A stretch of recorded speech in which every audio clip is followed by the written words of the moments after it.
बोलो श्री प्राणनाथ प्यारे की जय। बोलो श्री सतगुरु महाराज की जय।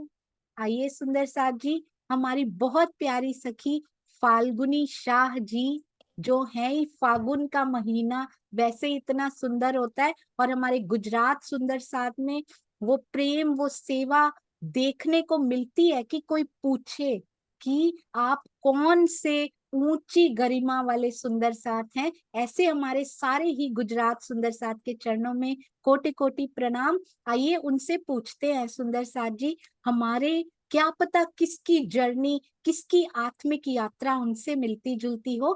फाल्गुनी दीदी, आपके चरणों में सबसे पहले तो कोटि कोटि प्रणाम और आपका स्वागत करना चाहूंगी हमारे जूम में। प्रणाम जी। प्रणाम सोनिया दीदी, और जूम पर सभी सुंदर साथ को मेरा प्रणाम। प्रणाम अभी जी। प्रणाम जी। जी, मैं आपसे कुछ पूछना चाहूंगी, और हमारे प्रवीण भाई जी जो इतने प्यारे प्यारे सुंदर साथ को मीठी बत्तियां के लिए, भावों के लिए सारा दिन, ये प्रवीण भी ऐसे हैं सुंदर साथ जी। एक प्रवीण जी से हम कल मिले थे, हमारे प्रवीण जी भी ऐसे हैं कि पूरा दिन माया का, मैंने देखा है उनका कार्य सुंदर साथ जी, इतनी बड़ी फैक्ट्री में जहाँ एक मिनट नहीं मिलता, पूरा दिन कार्य करते करते भी वो फोन पे सुंदर साथ से बातें करते रहते हैं। आप इसमें आइए, आप इनमें आइए, आप भाव लेकर आइए। ऐसे भावों वाले प्यारे सुंदर साथ के चरणों में भी कोटि कोटि प्रणाम। और अब चलते हैं फाल्गुनी दीदी, आप ये बताइए कि आप निजानंद संप्रदाय से किस प्रकार जुड़े, अपनी यात्रा हम सब के बीच में साझा कीजिए। प्रणाम जी। प्रणाम जी सुंदर साथ। मेरा बचपन तो मैं वल्भाचार्य मार्ग में से ही थी। मेरे पापा के यहाँ पुष्टि मार्गी जो बोलते हैं, पुष्ट किया हुआ है, जो सेवा है वो पुष्ट किया हुआ है, लेकिन उसकी पूरी ऐसे करते हैं वल्भाचार्य मंदिर में कि जो बाल स्वरूप है, 11 बरस से 52 दिन की जो सेवा है वो करते थे। फिर मेरे दादा थे, वो बहुत चुस्त थे इस सेवा में। तो जब भी वो दूसरे मंदिर के यहाँ से जो प्रसाद आते थे तो वो खुद नहीं लेते थे और हम बच्चों को बांट देते थे। तब मैं बहुत छोटी थी, तब मैं दादाजी को पूछा एक बार कि दादा आप क्यों ये प्रसाद नहीं लेते और हमको बांट देते हैं? तो कि नहीं, ये जो प्रसाद आया है वो दूसरे शक्ति का है, ये मैं नहीं ले सकती। पर तब मैं छोटी थी तो मेरे को मालूम नहीं हुआ। पर जब मेरी शादी हुई और मैं निजानंद संप्रदाय में दाखिल हुई, कारण के मेरे ससुर के यहाँ निजानंद संप्रदाय की सेवा थी, और मेरे ससुर ने तब बोले बताया था कि आपने जब भी उसमें पूरा ट्रस्ट हो कि मैं वल्भाचारी में से आई हूँ और निजानंद संप्रदाय में जाने की पूरी आपकी धगस हो, तभी आप तारतम ज्ञान ग्रहण करना। मैं आपको फोर्स नहीं करूंगी। लेकिन मैंने शादी के बाद 5 साल के बाद पूरा समझा, उसके साथ चर्चा किया, सत्संग किया। और मेरे ससुर जो थे उन्होंने दीक्षा ली थी, और वो सरकार सिंह के साथ ही थे। और उन्होंने जब भी हमारे घर पे आते थे तो वो सत्संग करते थे और बताते थे कि वल्भाचार्य में क्या है और निजानंद संप्रदाय में क्या फर्क है। तब मेरे को मालूम पड़ा, और 5 साल के बाद मैंने सरकार सिंह के हाथ से मैंने तारतम ग्रहण किया, और त्यार इस तारतम ग्रहण करने के बाद मैं इस प्रणामी संप्रदाय में आई हूँ। ये मेरी जर्नी है। प्रणाम दी। जी, बहुत सुंदर। कैसे वल्लभाचार्य मार्ग से ही, उन्हीं को फॉलो करते हुए हमारी फाल्गुनी शाह जी आए, और सरकार श्री के कर कमलों से उन्हें हाँ, तारतम ग्रहण करने का अवसर प्राप्त हुआ। बहुत सौभाग्यशाली हैं वो सुंदर साथ जिन्होंने सरकार श्री के दर्शन किए हुए हैं, उनसे तारतम ग्रहण किया हुआ है। मैंने भी उन्हीं से तारतम ग्रहण किया हुआ है सुंदर साथ जी। तो उसके बाद किस प्रकार आप धनी की पहचान की ओर अग्रसर हुए, क्या क्या चेंजेस आते गए? हाँ। सरकार से क्या तारतम लेने के बाद मैंने बोला ना कि मेरे ससुर भी ये सत्संग कर रहे थे, और जब भी आते वो बहुत, और मेरे सासू तो इतने इतने अच्छे निजानंद संप्रदाय में मिल चुके थे कि वो खुद भी दूसरों की जागनी करवा रही थी और चितवानी करवा रही थी। पर वो तो पहले धाम में चली गई थी। मेरे मैरिज के बाद 2 के 3 साल के बाद में उसका धाम गमन हो गया था, इसलिए इसका मैं लाभ नहीं ले सकी। पर जब भी मेरे ससुर आते थे तो हम सत्संग करते थे, और इसका लाभ लेके लेके मेरे को। पर जब मेरे ससुर का परम धाम धाम गमन हुआ, तब उसके बाद हम ज्यादा उसमें लग गए, ऐसी बात थी। आपके सास ससुर का नाम जरूर बताइए। हाँ, मेरे सास का नाम था मंजुला बेन और ससुर का नाम थे तन का नाम था जसवंत लाल, पर जब उन्होंने दीक्षा ली, सरकार सी के माध्यम से ही दीक्षा ली, तब उसको जसराज महाराज का पदवी दिया गया था और पन्ना जी में उनको महंत का पदवी दिया था। और राजन स्वामी के साथ वो उन्होंने बहुत चर्चा की है मेरे ससुर ने। और हम जिस कोठी में रहते हैं उसकी नींव भी सरकार सी ने रखी है। अरे वाह, तो देखिए जस राज महाराज के परिवार से आती हैं हमारी फाल्गुनी शाह जी, कितनी सुंदर। और जीवन में क्या क्या अनुभव हुए वो भी आप संक्षेप में बताइए। अनुभव तो बहुत बहुत बार हुआ है, लेकिन क्या है कि ये हम किसी को कहते नहीं है, लेकिन आप आज बोल रहे हैं तो मैं बता रही हूँ कि कई बार ऐसे है ना कि अपने लाइफ में कई बार कई घटना ऐसी हो जाती है कि तब हम पूरा हताश हो जाते हैं कि अब हम क्या करें। तब हमने, मेरे ससुर ने बताया था कि एक ही श्रद्धा रखना कि राज्य पर, वो जो करेगा वो अच्छा ही करेगा। और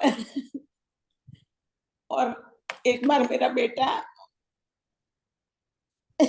सॉरी, वो वो बहुत परेशान हुआ था और तब हमने राज्य को अर्जी की कि आप हमको कुछ भी करो पर उसको कुछ मत करना। और ऐसी तकलीफ में भी राज्य ने उनको बचा लिया।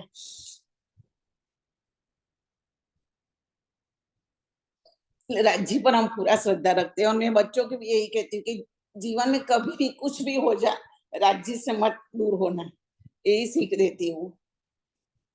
प्रणाम जी, सुंदर साथ। प्रणाम जी सुंदर साथी। तो पूरा ईमान, पूरा समर्पण और श्रद्धा केवल और केवल राज्य पर, जीवन में कैसी भी परिस्थिति आए कहीं और नहीं गए, किसी के अभी पूजन करने नहीं गए, केवल और केवल धनी पर पूर्ण ईमान रखा, अर्जी भी की, तन पे भी यदि कोई कष्ट आया है, अर्जी भी की तो केवल अपने पिया जी से की। ये हमें सीखना है हमारी फाल्गुनी शाह सुंदर साथ। अब किस प्रकार आप स्वामी जी के टीका से अब जुड़ रहे हैं, किस प्रकार आगे यात्रा चल रही है? हाँ, स्वामी जी एक बार गुजरात पे आए थे तो हमारे घर पे जयंती भाई है ने जो स्वामी जी के साथ में है, जयंती भाई पटेल। हाँ, उन्होंने बोला मेरे ससुर के जाने के बाद, मेरे ससुर जब हयात थी तब एक बार हमने बीतक साहब पूरा हमारे घर पे रखा था।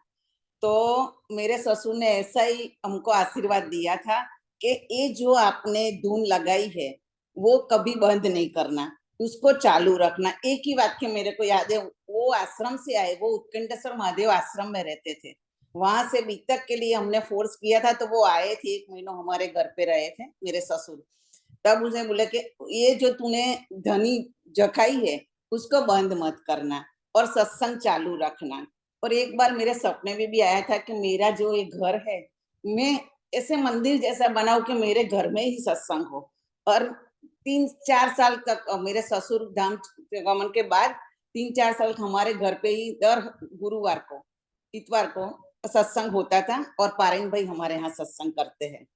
पहले जयंती काका था तो जयंती काका करता था, पर जयंती काका जब आश्रम सरसावा चले गए, फिर बाद में पारायण भाई सत्संग करने लगा। मतलब जयंती काका ने जब बीतक कथा किया था तब उन्होंने एक बार बोला कि आज राजन स्वामी जी गुजरात पे आए, अहमदाबाद में आने वाले हैं, तो हमारे घर पे उसका सत्संग रखे। और फिर स्वामी जी हमारे घर पे आए थे और सत्संग, तब से हम राजन स्वामी के साथ जुड़ गए हैं। जी आप मुझे ये बताइए कि वल्लभाचार्य मत जो आज ही हमने श्री बीतक साहब में भी किया, and what a beautiful coincidence कि आज ही आप उन्हीं मत से ही आई, तो क्या मुश्किलें ऐसी पेश आती हैं एक विचारधारा से दूसरी विचारधारा में मुड़ने के लिए? कैसे आप मुड़ गए, कैसे आपके सास ससुर ने, किन बातों से आप कन्विंस हुए और आप मुड़ गए निजानंद संप्रदाय की ओर? शायद उससे, इस बातों से ऐसे सुंदर साथ को सहायता मिलेगी जो अभी भी उसी पशोपेश कश्मकश में है कि हम ये करें या ना करें। आप उनकी हेल्प कर पाएंगे इनसे? जी। हाँ, जरूर। ऐसे तो बहुत ज्यादा कुछ कष्ट नहीं होता है, कारण के वल्लभाचार्य में मेरे पापा के घर जो सेवा थी वो 11 बरस और 52 दिन के कृष्ण की, पर ये लोग कृष्ण को बाल स्वरूप से पूजते हैं, लाला के भाव से पूजते हैं, और लाला के भाव से सुबह उसको नहलाने धुलाना, भोग लगाना, ये सब करते हैं। और मैंने भी बचपन में ऐसे ही किया था। और उसका जो मेन स्वरूप है, जो गिरिराज धारण किया था उंगली पर, उसको श्रीनाथ जी बोलते हैं। इसलिए तब भी मेरे पापा के यहाँ भी हम माता महादेव जी को दर्शन करने नहीं जाते थे। मेरे दादा बहुत चुस्त थे, वो बोलते थे अपने को एक ही भगवान को पूजना है, और ये मेरे बचपन से मेरे अंदर था। इसीलिए जब मेरे ससुर ने बताया कि निजानंद संप्रदाय में भी है, स्वर अक्षर और अक्षरातीत की बात की है, और जो श्रीनाथ जी भगवान की जो बताई है वो योगमाया के ब्रह्मांड की बात की है, और ये अक्षरातीत है, ये कृष्ण का ही स्वरूप है, लेकिन उसके ऊपर है। ऐसे जब मेरे को पहली बार बताया तो मेरे को हुआ कि ऐसे क्यों बता रहे हैं कि एक कृष्ण अलग है और एक कृष्ण अलग है। मैं जब द्विधा में पड़ गई। पर जब मैंने भागवत कथा हमारे सोसाइटी में जब भागवत कथा आई सुनने वाले 7 दिन की, तब मैंने सुना कि कृष्ण का क्या 3 भेद है। वो जब मेरे ससुर के साथ सत्संग किया था तब मेरे को ये भेद मालूम पड़ा कि ये कृष्ण अलग है और मथुरा वाले कृष्ण अलग है और योगमाया वाला कृष्ण अलग है। और ये अक्षरातीत की बात तो मैंने निजानंद संप्रदाय में आने के बाद ही सुनी, पहली बार मैंने सुना कि ये कृष्ण भी अलग है।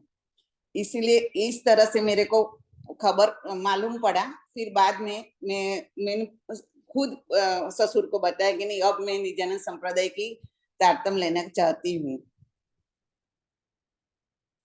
मेरी जी हिंदी बहुत अच्छी नहीं है, इसीलिए थोड़ी थोड़ी गुजराती आ जाती है।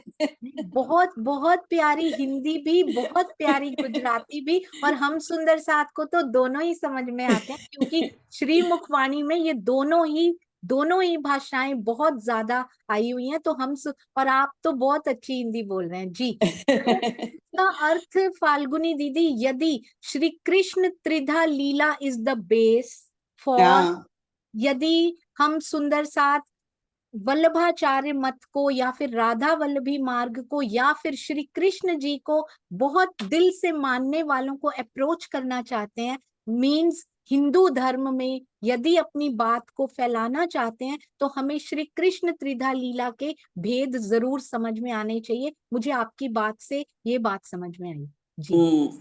तो जब भी बात करें सुंदर साथ जी, हमें शुरुआत किससे करनी पड़ेगी? हम राज्य से डायरेक्ट ऊपर से शुरुआत नहीं कर सकते, हमें ब्रज राज से शुरुआत करके श्री कृष्ण जी के बारे में बता के आगे बढ़ना पड़ेगा, है ना फाल्गुनी हाँ, दीदी? सही बात है। जी बहुत सुंदर, अति सुंदर। अब आप ये बताइए कि आज, जी बिल्कुल सही दुष्यंत भैया आपने लिखा है, राधा वल्लभ में मुझे एग्जैक्टली पूरा नहीं पता, पर राधा जी को श्री जी कह के पुकारा जाता है। राधा वल्लभ में राधा जी को माना जाता है, और ऐसा कहा जाता है यदि आपने राधा को रिझा लिया, राधा रानी को, तो कृष्ण जी अपने आप ही रीझ जाएंगे। तो और वल्लभाचार्य में वल्लभ जी को यानी डायरेक्ट कृष्ण जी को ही कृष्ण माना, करी जाती। और राधा वल्लभ में राधा जी के थ्रू कृष्ण जी के पास जाया जाता है। बस इतना सा फर्क है, अल्टीमेट मंजिल दोनों की कृष्ण जी ही हैं। तो वो कहते राधा जी के बस में है, तो राधा जी को रिझा लो तो वो अपने आप ही आ जाएंगे जी। तो अब मैं आपसे ये पूछना चाहती हूँ एक बार, फाल्गुनी दीदी, आज आपकी दिनचर्या कैसी रहती है? सुबह हर धनी रोज। जी का क्या पुट रहता है उसमें, पिया जी, ब्रह्मवाणी, उस प्रकार की दिनचर्या? हाँ, नहीं, सुबह हम उठते हैं, उठने के बाद स्नान सब करने के बाद हम सेवा पूजे करते हैं, पर इतना मैं नहीं करती हूँ, मैं सच बोलती हूँ। मैं दिन में 1 घंटा ही देती हूँ राज्य को, ज्यादा नहीं दे सकती हूँ। श्रवण भी करते हैं और स्वरूप साहिब भी पढ़ते हैं और सेवा पूजा भी करते हैं। अरे वाह, मैं और मेरे हस्बैंड दोनों। बहुत सुंदर, अति सुंदर। तो धनी जी के लिए कितना समय श्रवण भी करते हैं, पठन भी करते हैं, सेवा पूजा भी करते हैं, सुंदर साथ जी अति सुंदर। क्योंकि मंथन करना बहुत जरूरी, धनी जी की वाणी से जुड़ना बहुत जरूरी है। अब आगे आपने क्या इसमें कुछ लक्ष्य निर्धारित कर रखा है, अपने जीवन का कोई लक्ष्य? नहीं, अभी तक में नहीं। एक है लक्ष्य के बस राज्य को पाना है, पर इसकी मैं इतनी इतनी इफेक्ट नहीं देती हूँ, समय नहीं देती हूँ, ये मेरे को भी मालूम है कि मैं राज्य को बोलती हूँ कि मेरे को पाना है, पर इसके लिए मैं मेहनत नहीं कर सकती अभी। बहुत सुंदर, लक्ष्य एक ही है सुंदर साथ जी। हाँ उन्होंने कोई माया का लक्ष्य नहीं बोला, उन्होंने बोला राज्य को पाना है, तो यदि दिल में है कि मैं मेहनत नहीं कर पा रही तो वो करवाएंगे। लक्ष्य केवल एक को ही रख के चलना है, जैसे कि आप चले। आज आपके दिल में कभी भी ऐसा ख्याल आता है कि मैंने क्यों छोड़ा उस मार्ग को और इस मार्ग को क्यों पकड़ा? वाई दिस नहीं is the best, why this is the best? ना, नहीं मेरे को ये नहीं लगता कि मैंने क्यों छोड़ा, कारण कि ये बेस्ट है, ये मेरे को मालूम है। निजानंद संप्रदाय बेस्ट है। और मैंने इसका पुरावा कई जगह देखा कि जब मैं गीता का कई किसी के यहाँ जाती हूँ, गीता कहती हूँ, किसी के यहाँ हनुमान जी के यहाँ जो अड़ोस पड़ोस में होते हैं माता जी का, तो हमको जाना पड़ता है। पर जब मैं वहां जाती हूँ तब मैं देखती हूँ कि ये राज्य आपने तो ये कृपा कर दी, हमको इस कर्मकांड से बचा लिए। अरे ये मेरे को अच्छा लगता है। और मैं तो मेरे पापा के यहाँ भी जाती हूँ तो मैं ये पुष्टि मार्ग वल्भाचार्य के प्रसाद भी नहीं लेती हूँ, इतनी मैं चुस्त हो गई राज्य के प्रति कि नहीं। मेरे पापा और मेरी बहन सब बोलते हैं कि ये ऐसा कैसा, क्या तुम होटल में खाती हो और प्रसाद में क्यों नहीं? प्रसाद वस्तु अलग है, होटल की वस्तु अलग है।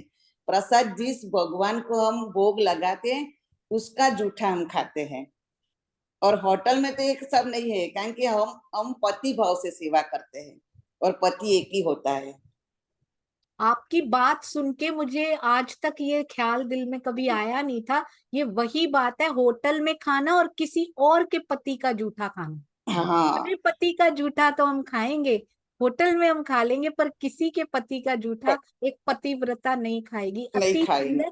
और सुंदर साथ जी, जी इस बारे में मेरे कुछ और भी विचार हैं, पर वो किसी और दिन करेंगे जी, क्योंकि ये भी मुझे लगता है अब ऊपरी बातें रह गई हैं। ये भी हाँ बहुत हाँ, अंदर हमें जाना है, बहुत अंदर जाना है कि हम उस भाव से खाएं तो उस भाव से अंदर जाता है, नहीं तो वो भाव ही अलग हो जाते हैं। अति ये किसी दिन और टॉपिक लेंगे जी। तो आप और अपने बारे में कुछ बताना चाहती हैं तो जरूर बताइए, फिर हम जयकारा लगाएंगे। नहीं नहीं, अब जयकारा लगा दो कुछ बताना नहीं है। बहुत आज प्रवीण भाई की कृपा से मैं आपके साथ जुड़ रही हूँ। उन्होंने परसों मेरे को फोन किया और बोला कि फाल्गुनी दीदी आप ज्वाइंट हो गए। मेरे को करना क्या है, चौपाई का मंथन करना है कि नहीं? कि नहीं, आप सोनिया दीदी जो आंसर क्वेश्चन पूछे उसका आंसर ही देना है। तो मैं तो कुछ सही। आप कोई अपनी फेवरेट चौपाई के बारे में बता सकती हैं, ऐसे ही धनी बात में से बात निकालते हैं। कोई भी चौपाई जो आपके दिल को बहुत अच्छी लगती हो, उसके बारे में आप 5 मिनट बता सकते हैं दीदी। प्रणाम जी। पूरी चौपाई तो भी याद नहीं है, पहले याद थी। तुम एक चरण भी बहुत है। तुम आए और दुख अब गए आए। सब दूर, ये मेरी प्रिय चौपाई है। अरे वाह। तुम कि जब आए राज आइया। हाँ तुम आइया, सब दुख गए दूर, जी ये वाली चौपाई है। जी, तो आप इसी के बारे में बता दीजिए 2 मिनट। जो संसार में जब भी हमारे ऊपर यहाँ के जो है कोई भी दुख आता है तो हम पहले इससे बोलते हैं, पर राज्य जब हमारे घर पे आते हैं कि हमारे साथ है, ये हमको मालूम है कि राज्य हमारे साथ है। तो जब राज्य के ऊपर ये बात आप डाल देते हैं कि राज्य अब आप संभालो, हम हमसे नहीं संभल सकती, तब राज्य ये काम जरूर कर देते हैं। तो राज्य आते सब दुख दूर हो जाता है। हम माया के भाव से लेते हैं, स्वरूप साहेब में तो चौपाई का भाव अलग है, पर हम अपने स्वार्थ के लिए ये भाव लेते हैं कि राज्य अब आप कर दो। और राज्य सुनते भी है, एक बार नहीं कई बार उन्होंने हमारा कितना भी माया का काम हो, जो हमको एक काम हो ही नहीं सकता है, वो काम भी राज्य ने कर दिया है। जी बहुत हाँ, सुंदर। और हर चौपाई के, अब लगता है मुझे ऐसा कि हर चौपाई के यहाँ पे घटित होता हुआ भी भाव होता है, उसके अंदर घटित होता हुआ भी भाव होता है, और उसके भी अंदर घटित होता हुआ भी भाव होता है। तो हर चौपाई से ये अर्क निकाले जा सकते हैं। अति सुंदर आपने ये बताया। संजीव भाई आपके बारे में कुछ बताना चाह रहे हैं, और दुष्यंत भैया को यदि ये चौपाई पता हो तो मैं उनसे जरूर पूछना चाहूंगी। भैया प्रणाम जी। प्रणाम जी। प्रणाम दीदी, प्रणाम सुंदर साथ जी। तुम आए सब आईया, दुख गया सब दूर, श्री मामत कहे ए सुख क्यों कहूँ, जो उदिया मूल अंकुर। अरे वाह, बहुत सुंदर। एक एक लाइन में अर्थ भी बता दीजिए भैया।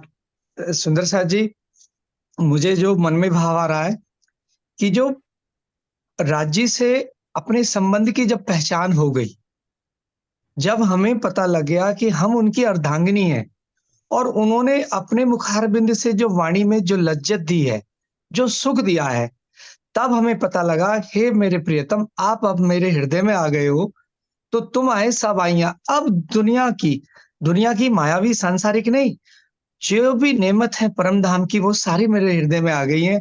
और सारे जो दुख, आपसे बिछड़ने का भी दुख, और अगर इसे लौकिक दृष्टि से देखें, वो तो कहीं आते ही टिकते ही नहीं है। सारे दुख अब मेरे दूर हो गए हैं, और आपसे संबंध की पहचान होने पर वो जो आनंद उपजा है, उसका मैं शब्दों में किस तरह से बयान करूं। ऐसा कुछ मेरे मन में इसका अर्थ है। जी, बहुत सुंदर भैया, आपके चरणों में कोटि कोटि प्रणाम जी। और संजीव भाई भी कुछ कहना चाह रहे हैं। प्रणाम जी संजीव भाई। जी प्रणाम जी। आज के सुंदर प्रस्तुतिकरण के लिए आत्मन को मेरा कोटि कोटि आशीर्वाद प्रणाम। आज की बीतक साहब, सिंधी साहब जी, सब चर्चा के लिए सबको प्रेम प्रणाम जी। मैं आज खास फाल्गुनी बहन के लिए इसलिए बोलना चाहता हूँ कि सांसारिक नाते से वो लोग हमारे कुल के हैं, लेकिन जो उसके ससुर जी है जसराज जी महाराज, मैं मानता हूं कि पूरे अहमदाबाद की 90% जागृति, आत्म जागृति सुंदर साथ की, वो जसराज जी ने की है। उसका जितना योगदान अहमदाबाद के सुंदर साथ की जागृति प्रत्ये उसको कभी भूला नहीं जाता।